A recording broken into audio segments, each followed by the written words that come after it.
بسم اللہ الرحمن الرحیم۔ شروع اللہ کا نام لے کر جو بڑا مہربان اور نہایت رحم فرمانے والا ہے۔ السلام علیکم محترم ناظرین۔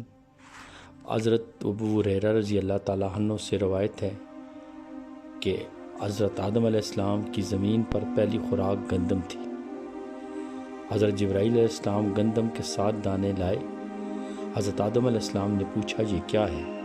حضرت جبرائیل علیہ السلام نے بتایا اسی درخت کا پھل ہے جس سے آپ کو روکا گیا تھا۔ آپ نے کہا میں اسے کیا کروں؟ حضرت جبرائیل علیہ السلام نے بتایا اسے زمین میں کاشت کر دو۔ حضرت آدم علیہ السلام نے وہ دانے زمین میں کاشت کر دیے۔ گندم کے ہر دانے سے بھی زیادہ پودے اگے، فصل پک کر تیار ہو گئی۔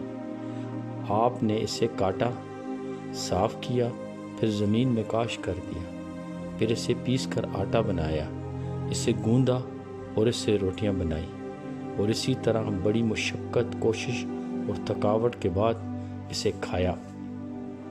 حضرت آدم علیہ السلام اور حضرت حوا علیہ السلام پر پہلا لباس منڈے کی اون کا تھا۔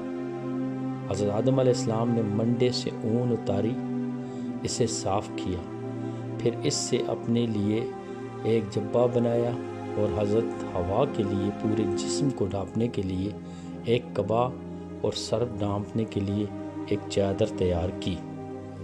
علماء اور مفسرین نے کہا ہے کہ ان کے ہاں جوڑواں بچے پیدا ہوتے تھے، ایک بچہ اور ایک بچی، اور اللہ تعالیٰ کا یہ حکم تھا کہ ہر بچے کو دوسرے بچے کے ساتھ پیدا ہونے والی بچی سے نکاح کیا جائے۔